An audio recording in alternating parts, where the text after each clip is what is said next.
مثلاً بعض کہتے ہیں کہ گناہوں سے اجتناب کرنا اللہ تعالیٰ کی وسعت رحمت اور وسعت عفو و کرم اور وسعت مغفرت و بخشش سے بے خبری ہے۔ کوئی کہتا ہے کہ گناہوں سے باز رہنا اللہ تعالیٰ کی مغفرت و بخشش کے خلاف ورزی اور اس کی شان کریمی کی توہین ہے۔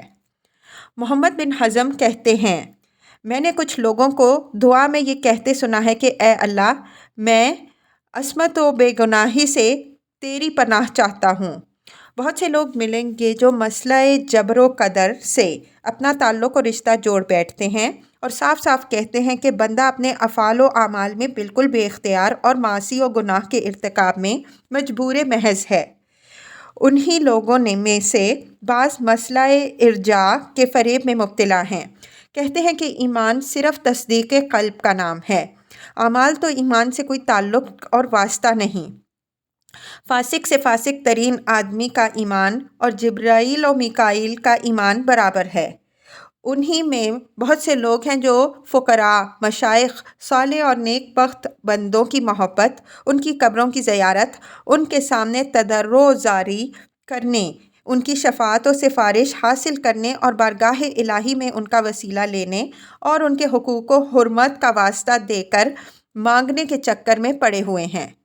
کچھ لوگ اپنے آباء و اجداد، اسلاف اور بزرگوں کی عظمت و تقدیس کے فریب میں مبتلا ہیں کہ ان کے اسلاف بارگاہ الہی میں بلند و بالا مقام اور عظیم الشان درجہ رکھتے ہیں، وہ انہیں ہر مصیبت و بلا سے نجات دلا دیں گے، کبھی انہیں عذاب میں مبتلا نہ ہونے دیں گے، جس طرح سلاطین کی بارگاہ میں ہوا کرتا ہے۔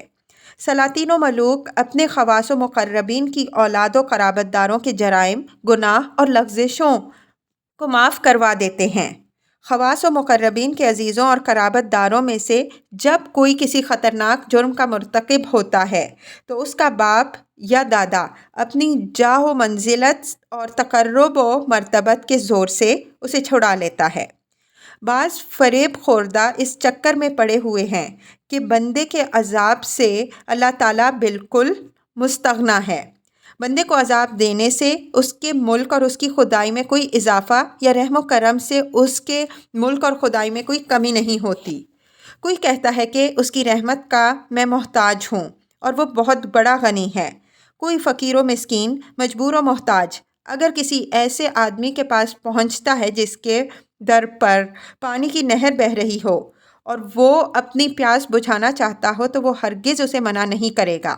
بس اللہ تعالیٰ تو سب سے بڑا کریم اور سب سے زیادہ وسیع الرحمہ ہے۔ مغفرت و بخشش سے اس کے ملک و خدائی میں کوئی کمی واقع نہیں ہوتی اور عذاب دینے سے اس کے ملک میں کوئی اضافہ نہیں ہوتا۔ بھلا وہ اپنے بندوں کی مغفرت کیوں نہیں کرے گا؟ کچھ ناقص العقل اور فاسد الفہم تو اپنی غلط فہمی کی بنا پر قرآن و سنت کے بعض نصوص پر تکیہ لگائے بیٹھے ہیں۔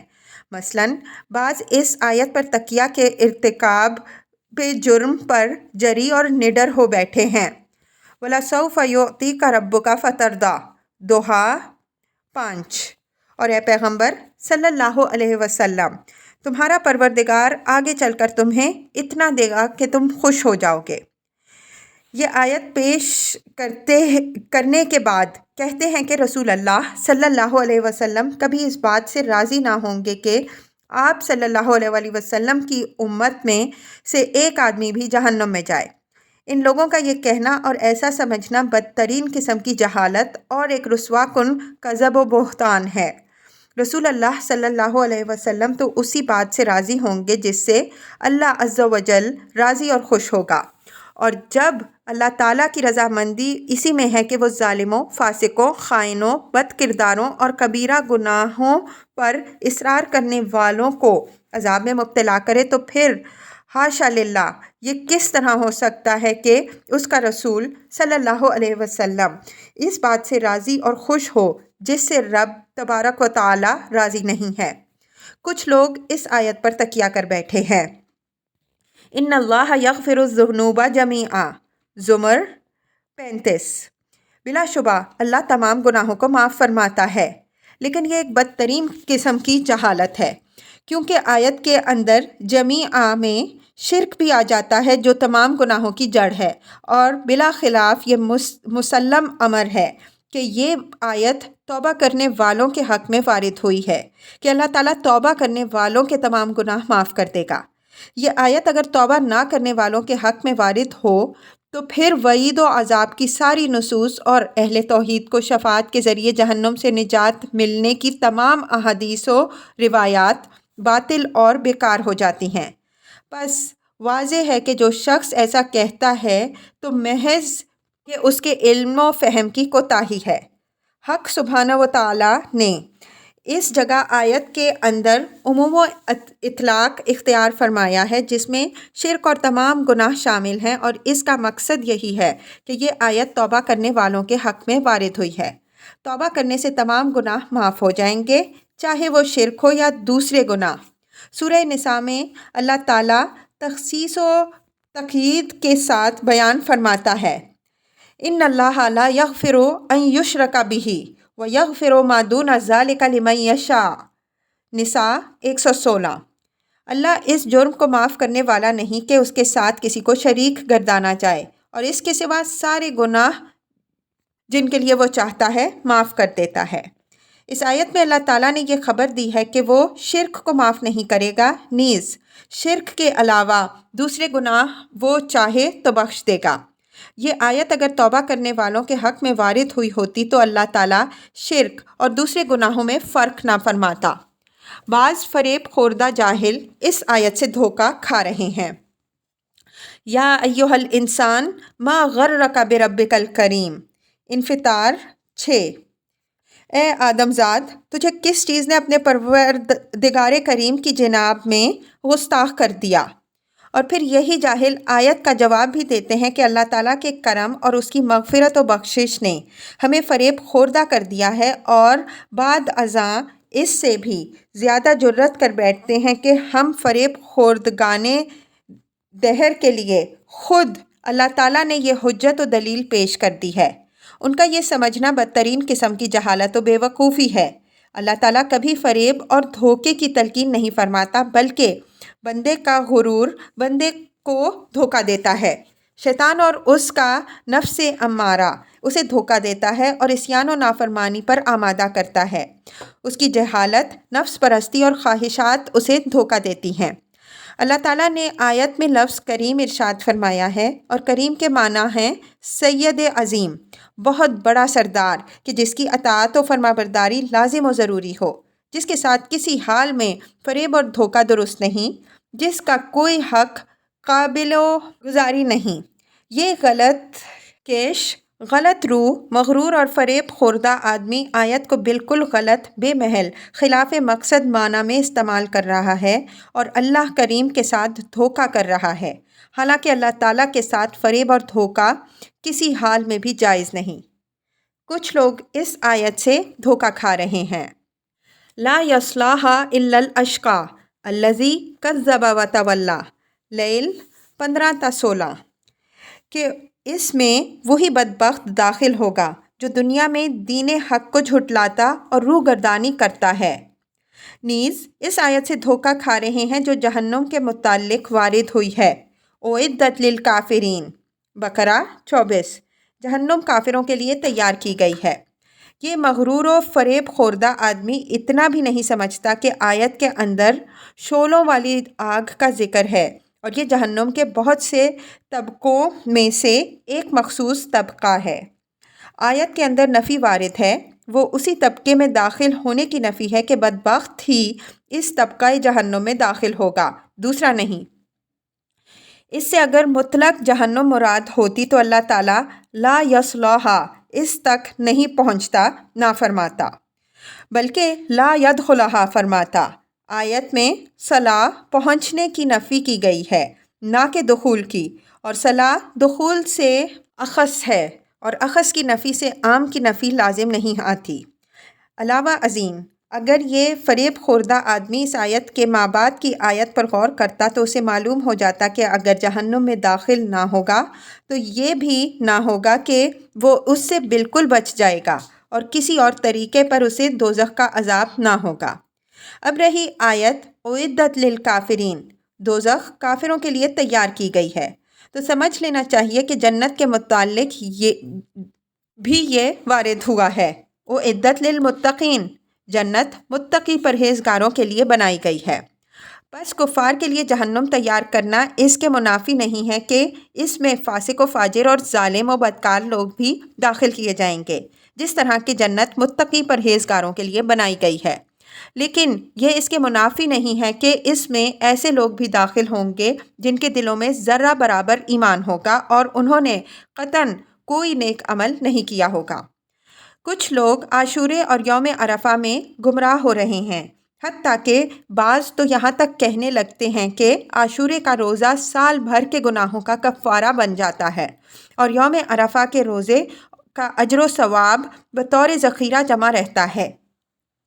مگر افسوس کے فریب خوردگان تمنا یہ نہیں سمجھ سکتے کہ رمضان المبارک کے روزے اور پنجگانہ نماز عاشورے اور یوم عرفہ کے روزوں سے کہیں زیادہ عظیم المرتبہ اور عظیم القدر ہے۔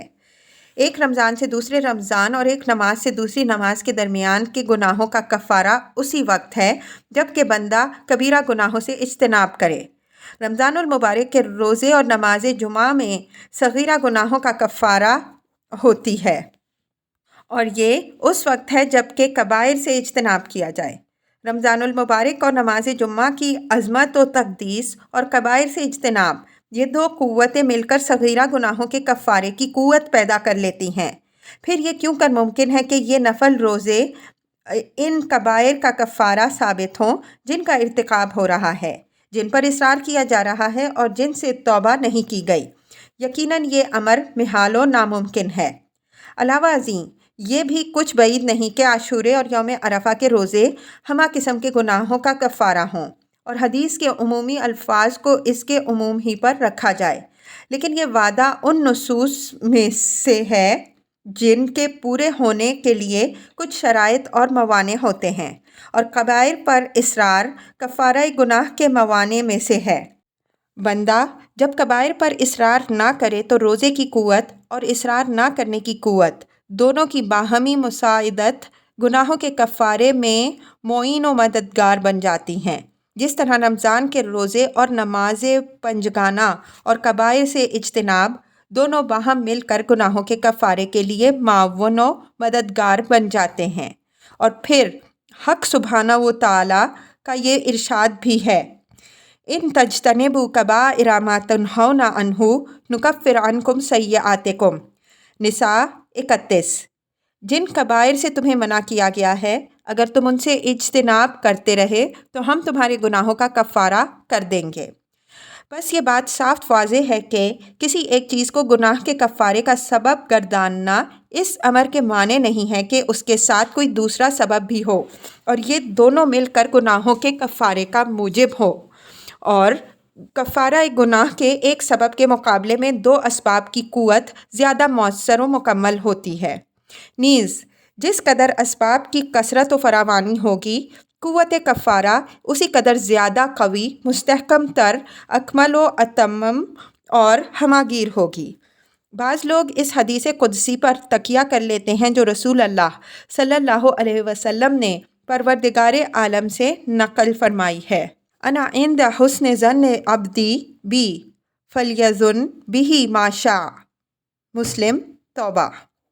میں اپنے بندے کے حسن ظن کے ساتھ ہوں، جیسا وہ چاہے مجھ سے گمان رکھے، یعنی میرے ساتھ اس کا جیسا گمان ہوگا ویسا ہی میں اس کے ساتھ پیش آؤں گا۔ یہ امر یقینی ہے کہ حسن ظن اسی صورت میں پیدا ہوتا ہے جب بندہ احسان اور نیکی کا پابند ہو۔ محسن، نیک عمل اور نیک کردار کا بندہ ہی یہ حسن ظن رکھ سکتا ہے کہ اس کا پروردگار اس کی نیکی اور نیک کردار کی وجہ سے اس کے ساتھ احسان کرے گا، اپنے وعدے کو پورا فرمائے گا، وعدہ خلافی نہ کرے گا اور اس کی توبہ قبول فرمائے گا۔ وہ انسان جو مجرم اور گناہ گار ہے اور جو کبائر کا ارتکاب کرتا ہے، ظلم و جور کا خوگر ہے، پروردگار عالم کے احکام و اوامر کی خلاف ورزی کرتا ہے اور اس پر اصرار کرتا رہتا ہے، ایسے انسان میں اس کے معاصی و جرائم اور اس کا ظلم و جور ایسی خطرناک وحشت پیدا کر دیتے ہیں جو پروردگار عالم کے ساتھ حسن ظن پیدا ہونے میں سخت رکاوٹ بن جاتی ہے۔ روز مرہ مشاہدے کے مطابق ایک مغرور غلام جو اپنے سید و آقا کا مجرم ہو، اس کی اطاعت و فرما برداری سے نکل چکا ہو، اپنے سید و آقا کے ساتھ کبھی حسن ظن نہیں رکھ سکتا۔ گناہوں کی وحشت اور حسن ظن کبھی یکجا نہیں ہو سکتے۔ گناہگار مجرم اسی قدر متوحش ہوگا جس قدر اس کے جرائم اور گناہ ہوں گے۔ پروردگار عالم کے ساتھ وہی آدمی حسن ظن اور زیادہ سے زیادہ نیک گمان رکھ سکتا ہے جو اس کا زیادہ سے زیادہ مطیع و فرما بردار ہو۔ اس ضمن میں حضرت حسن بصری رحمہ اللہ کا قول ہے: ان المؤمن احسن الظن بربہ فاحسن العمل وان الفاجر اساء الظن بربہ فاساء العمل۔ مومن اپنے پروردگار کے ساتھ حسن ظن رکھتا ہے، اس لیے وہ اچھا عمل کرتا ہے، اور فاسق و فاجر آدمی اپنے پروردگار کے ساتھ برا گمان رکھتا ہے، اسی لیے وہ بد عملی کا ارتکاب کرتا ہے۔ لہٰذا وہ شخص جو اللہ تعالیٰ سے بھاگا بھاگا پھرتا ہے، اس کی خفگی کے مواقع میں دوڑا دوڑا پھرتا ہے اور اس کے غضب کے مواقع پر ڈیرے ڈالتا رہتا ہے، ذلت و رسوائی کے میدانوں میں مارا مارا پھرتا ہے، حقوق الہی کی توہین و ناقدری کرتا ہے، اس کے فرامین کو ٹھکراتا ہے، اس کے محرمات و نواہی کو معمولی چیز سمجھ کر ان کا ارتکاب کرتا ہے اور اس پر اصرار کرتا ہے۔ وہ بھلا کس طرح اپنے پروردگار کی جناب میں حسن ظن رکھ سکتا ہے؟ وہ شخص جو پروردگار عالم کے مقابلے میں اعلان جنگ کر رہا ہے، اولیاء الہی اور اللہ کے دوستوں سے دشمنی کر رہا ہے، اس کے دشمنوں سے دوستی کی گرہ باندھتا ہے، اللہ تعالیٰ کی ان صفات کمالیہ کا انکار کر رہا ہے جو خود اللہ تعالیٰ نے اپنے لیے بیان کی ہیں، اس کے رسول اللہ صلی اللہ علیہ وسلم نے پیش کی ہیں، اس طرح اس نے ذات خداوندی کے ساتھ سوءظنی پیدا کر رکھی ہے اور اپنی جہالت کی وجہ سے ان صفات کمالیہ کے متعلق یہ خیال باندھ رکھا ہے کہ ان کے ظاہری معنی ضلالت اور کفر ہے۔ بتائیے کہ ایسا شخص پروردگار عالم کے ساتھ حسن ظن کیوں کر اور کس طرح رکھ سکتا ہے؟ وہ شخص بھلا اللہ تعالیٰ کے ساتھ کیوں کر حسن ظن رکھ سکتا ہے جو یہ سمجھتا ہو کہ اللہ تعالیٰ کلام نہیں کرتا، نہ کسی چیز کا حکم دیتا ہے، نہ کسی چیز کی ممانعت کرتا ہے، نہ وہ کسی بات سے راضی ہوتا ہے، نہ کسی بات سے خفا، اور حال یہ ہے کہ اللہ تعالیٰ ان لوگوں کے حق میں جو یہ خیال کرتے ہیں کہ مخفی باتوں کو وہ نہیں سنتا، فرماتا ہے: وَذَلِكُمْ ظَنُّكُمُ الَّذِي ظَنَنْتُمْ بِرَبِّكُمْ ارداءکم فاصبحتم من الخاسرین۔ حمیم السجدہ 23۔ اور یہ بدگمانی جو تم نے اپنے پروردگار کے حق میں کی، تمہاری بدگمانی ہی نے تو تمہیں تباہ کیا ہے۔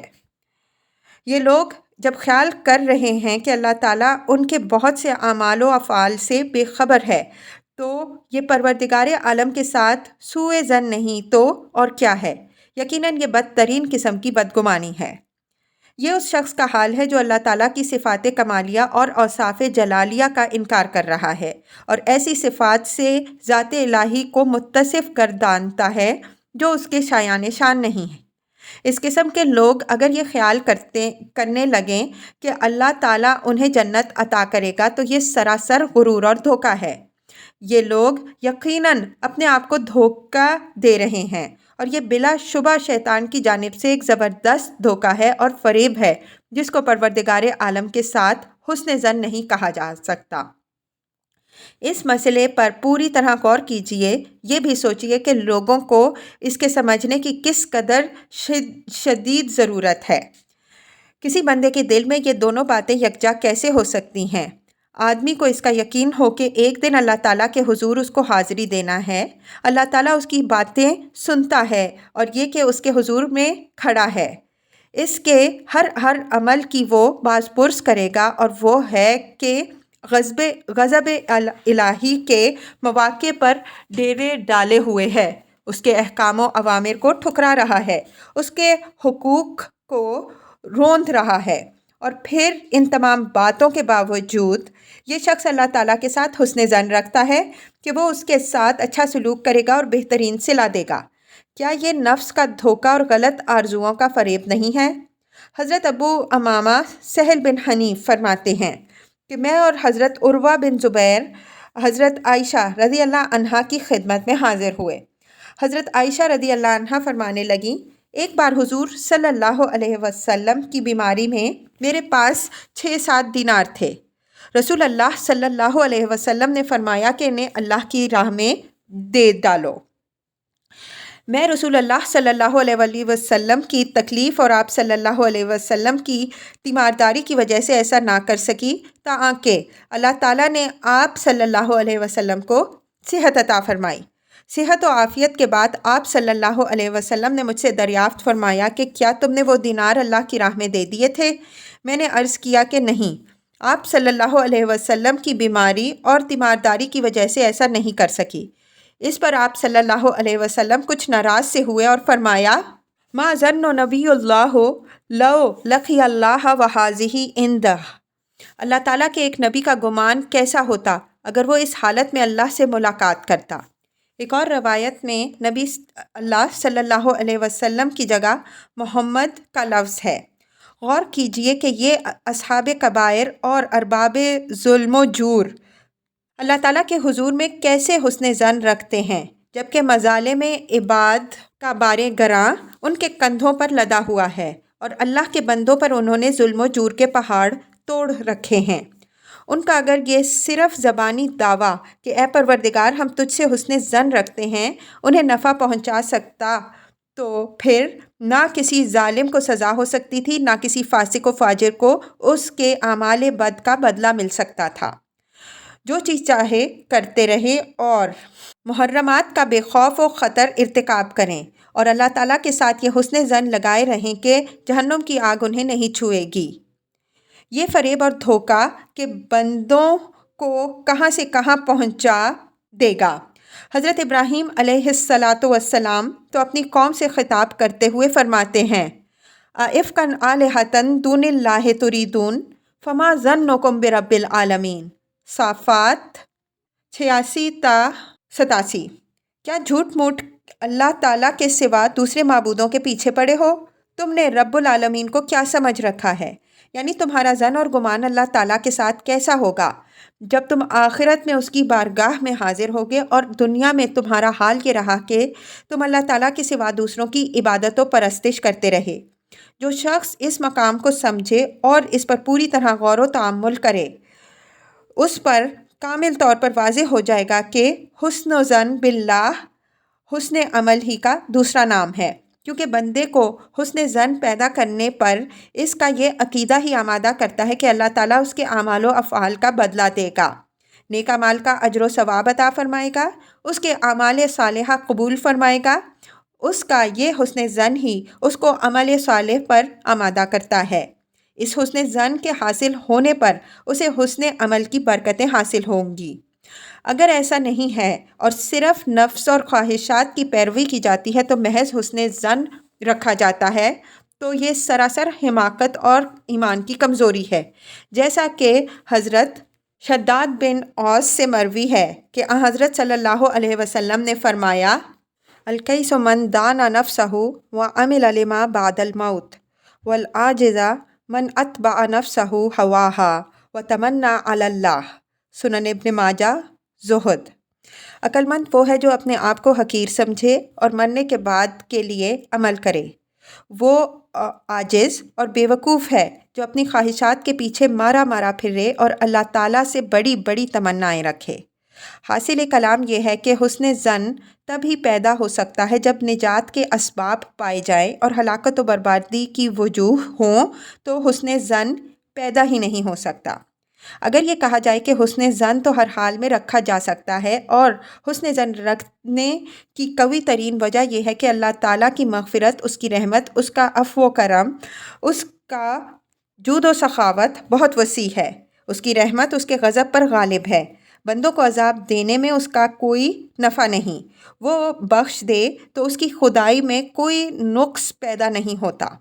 اس کا جواب یہ ہے کہ بات تو یہی ہے، ذات الہی تو اس سے بھی زیادہ عرفہ و بلند ہے، اس کی جلالت شان بہت بلند و بالا ہے، وہ اکرم الاکرمین اور ارحم الراحمین ہے، جو جود و سخا کے تمام خزانے اپنے ہاتھ میں رکھتا ہے، وہی مالک الملک اور قادر مطلق ہے، لیکن خدائے قدوس ان تمام چیزوں کو اپنے اپنے محل و مقام ہی پر صرف کرتا ہے اور ان ہی مقامات پر صرف کرتا ہے جہاں ان کا صرف مناسب ہے، کیونکہ حق سبحانہ و تعالی حکمت والا ہے، عزت و غلبہ، انتقام و بدلہ، مضبوط گرفت اور مستحق عذاب کو عذاب دینے کی صفات سے بھی تو وہ موصوف و متصف ہے۔ اللہ تعالیٰ کی ذات اور اس کے اسماء و صفات صرف حسن ظن ہی کا مرجع ہو سکتی ہیں، تو نیک و بد، مومن و کافر اور دوست و دشمن سبھی اس میں شریک ہو سکتے ہیں۔ بس یقینی امر یہ ہے کہ مجرم کے لیے اسماء الہی اور صفات خداوندی سود مند نہیں ہو سکتی، کیونکہ وہ اللہ تعالیٰ کی خفگی اور اس کے غضب کا بار اپنے کندھوں پر لادے ہوئے ہے، اللہ تعالیٰ کی ناراضگی کے کاموں میں اپنا وقت برباد کر چکا ہے اور محرمات کا ارتکاب اور اس کی محترم چیزوں کی حقارت و توہین کرتا رہا ہے، بلکہ حسن ظن اس شخص کے لیے سود مند ہے جس نے توبہ و انابت اور ندامت و پشیمانی کے آنسو بہائے اور گناہوں کی جڑیں اپنے اندر سے اکھاڑ پھینکیں اور گناہوں کو نیکیوں سے دھویا اور اپنی بقیہ عمر خیر و طاعت اور نیک اعمال میں صرف کی، اور پھر حسن ظن قائم رکھا۔ حسن ظن کی صحیح ترین صورت اور واقعی حقیقت یہی ہے۔ پہلی صورت سراسر دھوکہ اور فریب ہے، واللہ المستعان۔ یہ فصل اگرچہ طویل ہو گئی لیکن تم اسے طویل نہ سمجھنا، ہر شخص کو اس کی ضرورت بلکہ شدید ضرورت ہے۔ اسے پڑھنے کے بعد تم حسن ظن باللہ اور فریب حسن ظن باللہ میں بآسانی فرق و امتیاز کر سکتے ہو، جیسے کہ اللہ تعالیٰ کا ارشاد ہے، ان الذین آمنوا والذین ہاجروا وجاہدوا فی سبیل اللہ اولئک یرجون رحمت اللہ۔ بقرہ 218۔ جو لوگ ایمان لائے اور انہوں نے اللہ کی راہ میں ہجرت کی اور جہاد کیا، یہی ہیں جو اللہ کی رحمت کی امید رکھتے ہیں، اور اللہ بڑا بخشنے والا اور مہربان ہے۔ اللہ تعالیٰ ان صفات کے لوگوں کو امید و رجا کا حقدار قرار دیتا ہے، نہ کہ ظالموں، فاسقوں اور بدکاروں کو۔ اللہ تعالیٰ مزید فرماتا ہے، ثم ان ربک للذین ہاجروا من بعد ما فتنوا ثم جاہدوا واصبروا ان ربک من بعدہا لغفور الرحیم۔ نحل 110۔ پھر جن لوگوں نے مبتلائی مصیبت ہو کر گھر بار چھوڑے، پھر اللہ کی راہ میں جہاد کیے اور تکلیفوں پر جو ان کو ترک وطن اور جہاد میں پہنچیں صبر کیا، تو تمہارا رب ان کے بعد قیامت کے دن بخشنے والا مہربان ہے۔ اس آیت میں اللہ تعالیٰ یہ خبر دیتا ہے کہ ان چیزوں پر عمل کرنے کے بعد اللہ تعالیٰ ان کے حق میں غفور و رحیم ہے۔ بس حقیقت یہ ہے کہ عالم و عقل مند امید و رجا کو اپنے محل و مقام پر رکھتا ہے، جبکہ جاہل اور احمق اسے بے محل و بے موقع استعمال کرنے کی کوشش کرتا ہے۔